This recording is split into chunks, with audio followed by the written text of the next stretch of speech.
মক্কা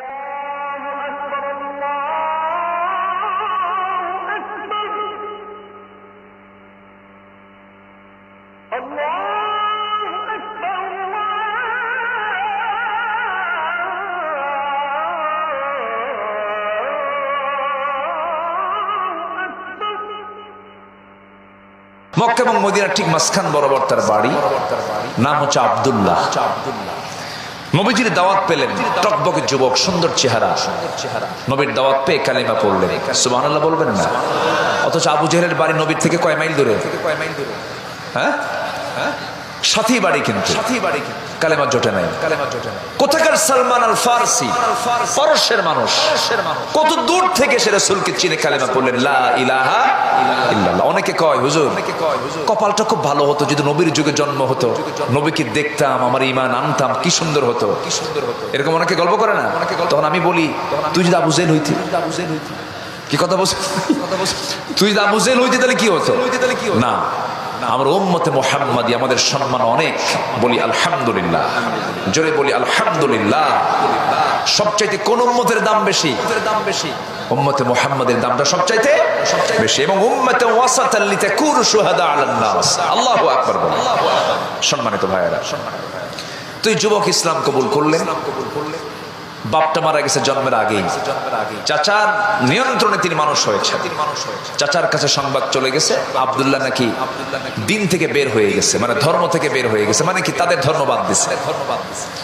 বললো শুনলাম আব্দুল্লাহ কি জানি কি করছো, বাপদাদার ধর্মে নাকি চুনকালি মেরেছ। বলতেছে না, বাপদাদারটাই ভুল ছিল, আমি সঠিক পথে আসছি। সুবহানাল্লাহ বলবেন। বাপদাদারটা কি ছিল? ভুল ছিল। আমি যেটা আসছি এটাই হলো রাইট। আল্লাহু আকবার বলেন। চাচা বলতেছে শোনো, এত কিছু বুঝি না, বাদ দিতে হবে। আমাদের ঐতিহ্য সম্মান নষ্ট করা যাবে না। আমাদের একটা মান সম্মান আছে। হাসবুনা মা ওয়াজাদনা, আছে একটা আয়াত আছে না, যে আমার বাপ দাদা যা চলে করে গেছে এটাই যথেষ্ট। সঙ্গে সঙ্গে আব্দুল্লাহ বলছে, চাচা আমি আপনাকে কালিমার দাওয়াত দিতে চাই, আপনিও কালিমা পড়েন, আমি আপনাকে খুব ভালোবাসি। আব্দুল্লাহ চাচা খেপে গিয়ে বলল, আব্দুল্লাহ তুই আমাকেও এরকম করে প্রভাবিত করতে চাচ্ছিস? তুই কি জানিস তোর এই অপরাধের ফলাফল কি হতে পারে? কে চাচা বলেন? তোর সমস্ত সম্পত্তি কওমের সব লোককে ডেকে নিয়ে জোর করে নিয়ে নেব। উনি মুস্কি হাসি মেরে বললেন, চাচা শুধু সম্পদ নেওয়ার হুমকি দিচ্ছেন আপনি? চাচা শুনে রাখেন, গোটা দুনিয়ার সব সম্পদ যদি আমার হাতে তুলে দিয়ে বলা হয় তোমাকে এটা দিলাম, ঈমান ছেড়ে দাও, আল্লাহর কসম করে বলি গোটা দুনিয়া সব দিয়ে দেব, কিন্তু আমি আমার ঈমানকে কখনো বিকিয়ে দেব না। চাচার রাগ দেখে কে থাপ্পড় মেরে জমিনে ফেলে দিল, ফেলে দিয়ে রক্তাক্ত অবস্থা করে ফেললো, জামা টেনে ছিল, এমনকি পরনের লুঙ্গিটা পর্যন্ত খুলে নিয়ে তাকে ঘর থেকে ধাক্কা মেরে বের করে দেওয়া হলো। মার দরজায় গিয়ে নক করছেন, মা দরজা খুলো। দরজা খুলেছেন, সঙ্গে সঙ্গে বলছেন, মা আমার দিকে তাকায়ও না, আমার দিকে তাকালে তুমি আমাকে উলঙ্গ দেখতে পাবে। আমার চাচা আমাকে উলঙ্গ করে ঘর থেকে বের করে দিয়েছে, ঈমান এনেছে এই শুধু একটা অপরাধে। সঙ্গে সঙ্গে মাকে লক্ষ্য করে বলছেন, মা দেখো তো ঘরের মধ্যে কোনো চাদর আছে কিনা, একটা কাপড় আছে কিনা। এক খণ্ড কাপড় দেওয়া হলো, কোনো মতো সতরটা ঢাকলেন, ঢেকেই বলছেন, আমার মা আমার জন্য দোয়া করো, পৃথিবীর কোনো দরবার ভাল লাগে না, আমি আমার নবীর দরবারের দিকে রওনা দিলাম। প্রচন্ড শীতকাল, ঠান্ডার ভিতরে তিনি রওনা দিয়েছেন, নবীর দিকে লক্ষ্য করে রওনা দিয়েছেন। মদিনায় পৌঁছে গেলেন, নবীর দরজায় গিয়ে নক করলেন। দরজা খোলা মাত্রই উলঙ্গ দেহ দেখলেন, গায়ে কোনো কাপড় চোপড় নাই, পরনে হালকা একটা কাপড় দিয়ে কোনো মতো সতর ঢাকা আছে। কিচ্ছু বললেন না রাসূল। ভিতরে ঢুকে সুন্দর দুইটা জুব্বা হাতের মধ্যে করে নিয়ে এসে বলছেন, আব্দুল্লাহ তাড়াতাড়ি কাপড়টা পরো, ঠান্ডায় তুমি অসুস্থ হয়ে যাবা। বিস্তারিত শুনলেন এটার কারণ কি হয়েছিল সব শোনার পরে বলছেন, আব্দুল্লাহ তোমার চাচা তোমাকে বস্ত্রহীন করে উলঙ্গ করে ঘর থেকে বের করে দিয়েছে, আর বিশ্বনবী তার পছন্দের জুব্বা তোমাকে দান করেছে। যেরকম সুবহানাল্লাহ। মনটা তার ভরে গেল, খুব আনন্দিত হলেন। আমার নবীজি তো কাউকে হতাশ করতেন না কখনো। যে কোনো ব্যক্তি যে কোনো সময় যে কোনো বিষয় হাজির হয়ে যদি রাসূল তাকে উৎসাহ দিয়ে বিদায় করতেন। হুনাইন যুদ্ধের সময় আমার নবীজি ফিরে আসলেন, হুনাইন যুদ্ধের গনিমতের মালগুলো সব মুহাজিরদের হাতে দিলেন, আনসারদের হাতে দিলেন না। আমার নবীজি মদিনা আসার সঙ্গে সঙ্গে কিছু কিছু সাহাবী এমন কথা বলে ফেললেন, রাসূল আমাদেরকে ভুলে গেছেন, মুহাজিরদের পক্ষে কাজ করছেন, রাসূল আমাদের কথা খেয়াল রাখি না, সব মুহাজিরদেরকে দিয়ে দিল। এই জাতীয় কথা যখন নবীর কানে গেল, আমার নবীজি চুল পরিমাণ হতাশ হলেন না, মনক্ষুণ্ণ হলেন না, কি সুন্দর করে সমাধান করলেন। ও সাহাবীরা শোনো, হে আমার আনসার সাহাবীরা শোনো, মুহাজিররা তারা ছাগল নিয়ে গেছে ঘরে, মুহাজিররা তারা ভেড়া নিয়ে গেছে ঘরে, উট নিয়ে গেছে ঘরে, কিন্তু আনসার সাহাবীরা তোমরা তোমাদের ঘরে তোমাদের রাসূলকে নিয়ে চলে গেছো। সুবহানাল্লাহ বলে। রাসূল কি শান্ত পরিবেশ তৈরি করে হতাশ দূর করে দিলেন। কি চিন্তা করে আনসার, আমি তো তোমাদের ঘরের মেহমান, তোমাদের আবার কি লাগবে? সুবহানাল্লাহ বলবেন না? আমার নবীজি বলছেন, আব্দুল্লাহ আমি জুব্বা দিলাম, তোমার কোনো টেনশন নাই, যাও। আর কিছু বলবা? আব্দুল্লাহ বলে, হুজুর আমার একটা দোয়া আছে। কি দোয়া? আপনি তো আমার জন্য দোয়া করেন, আমি যেন শহীদ হয়ে যাই। যেরকম সুবহানাল্লাহ, আমি যেন শহীদের মর্যাদা পেয়ে যাই। আমার নবীজি দুটো হাত উঁচু করে আল্লাহর দরবারে দোয়া করছেন, আল্লাহ তাআলা আমার আব্দুল্লাহর জানমালকে তুমি কাফের বেঈমানদের জন্য হারাম করে দাও।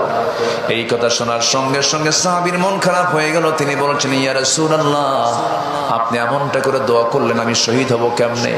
কাফের মুশরিকদের আঘাত যদি আমার দেহে না লাগে, আমি শহীদের মর্যাদা কেমন করে পাবো? রাসূল বলেন, আব্দুল্লাহ রে, তোমার জন্য আমি যে দোয়া করেছি চিন্তা করো না, কারণ তোমার যদি শাহাদাতের তামান্না হৃদয়ে লালন হয়ে থাকে, ওয়াইম্মা তাআলা ফিরাশিহি, তোমার মৃত্যু যদি বিছানায় হয়ে থাকে, আল্লাহ রাব্বুল আলামিন তোমাকে শহীদের দরজা দিয়ে দিবেন।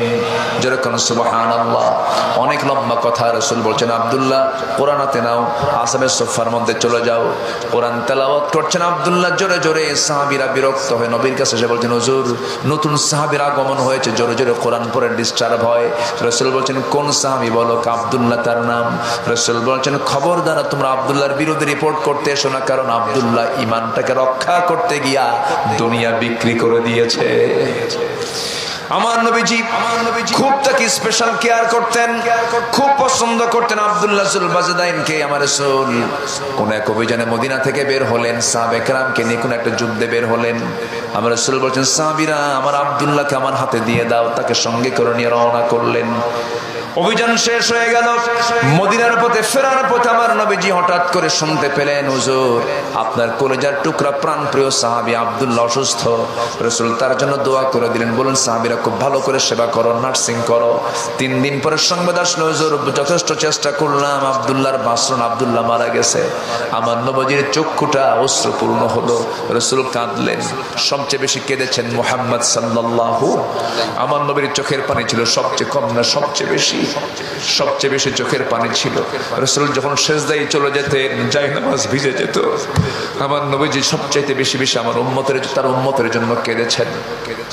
আমার নবীজি বললেন, ও সাহাবীরা আমার আব্দুল্লাহ মারা গেছে, জানাজার আয়োজন করো। ওর জানাজা কেউ পড়াবে না, আমি রাসূল নিজে তার জানাজা পড়াবো।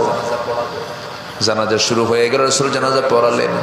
জানাজা শেষ হলো। রাসূল বলছেন, সাহাবীরা আমার আব্দুল্লাহ কবর তোমরা কোথায় খনন করেছো? হুজুর 2 পাহাড়ের চিপায়, আমাকে নিয়ে চলো। রাসূল চলে গেলেন কবরের সামনে গিয়ে আবেগ আপ্লুত হয়ে বলছেন, সাহাবীরা আমার আব্দুল্লাহর কবরে আজকে আমি কাউকে তার লাশ নামতে দেব না, নামাতে দেব না, আমি নিজে নামবো। আমার নবীজি নিজে কবরে নামলেন। নামার পরে বলছেন, আবু বকর ডানে নামো, ওমর বামে নামো। আমার নবীজি হাত দুটো আগায় দিয়ে বলছেন, ও আমার সাহাবীরা আমার কলিজার টুকরা আব্দুল্লাহর লাশটা আমার হাতে তুলে দাও। রাসূল লাশটা হাতে তুলে নিলেন। বলছেন, আবু বকর মাথাটা ধরো, ওমর পাটা ধরো। রাসূল আস্তে করে কবরে শোয়া দিলেন। বুকের উপরে হাত রেখে আবেগ আপ্লুত হয়ে বলছেন, ও আকাশের মালিক আল্লাহ, আব্দুল্লাহ সারা জীবন যা করেছে সব কাজে আমি সন্তুষ্ট, এখন মুহূর্ত পর্যন্ত আমি সন্তুষ্ট, তুমি আব্দুল্লাহকে মাফ করে দাও। এই দোয়া যখন করছিলেন ওই বিশাল বড় যুদ্ধ বিজয়ী বীর সাদ বিন আবি ওয়াক্কাস রাদিয়াল্লাহু তাআলা আনহু, যিনি সমুদ্র পাড়ি দিতে নিয়ে ঘোড়া চালিয়ে দিয়েছিলেন, কিন্তু ঘোড়ার খুর পর্যন্ত সমুদ্রের পানি স্পর্শ করে নাই। সেই সাদ বিন আবি ওয়াক্কাস চিৎকার মেরে মেরে পাগলের মতো বারবার বলছেন, আরে আমার বড় পোড়া কপাল, আজকে আমি যদি জীবিত সাদ না হয়ে যদি কবরের বাসিন্দা হতাম, আমার জীবনটা বড় ধন্য হতো। যে কবরবাসীকে বিদায় জানানোর জন্য পৃথিবীর সেরা 3 জন মানুষ তারা কবরে নেমে যায়। জোরে কোন সুবহানাল্লাহ। এত সম্মান, এত মর্যাদা, এত ইজ্জত আমার রাসূল তাকে দিয়েছেন কেন? এর মূল কারণ হলো ঈমানটাকে অত্যন্ত দাম দিয়ে তিনি কিনেছেন। দুনিয়া বিক্রি করে ঈমানটা তিনি কিনে নিয়েছেন, ঈমানটা তিনি লালন করেছেন।